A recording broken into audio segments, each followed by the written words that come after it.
Hello guys, welcome back to the channel. In today's video, I'm going to show you how you can get the fishing rod in Heartopia game.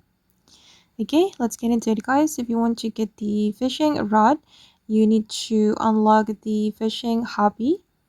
Okay, and you can talk to Fanya to unlock the fishing hobby.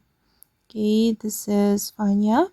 She will automatically appear in front of your house, and then you can finish the quest from her to unlock the fishing hobby.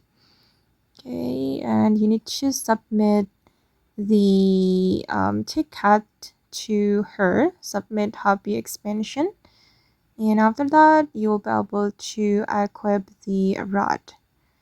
Okay, and the hobby has been obtained, and I got fishing rod, and you can open the toolbook to equip the rod, then you can do fishing with your rod. Okay, I'm going to open my toolbook and click the fishing rod. Okay guys, and that's how we can get the fishing rod in Heartopia game.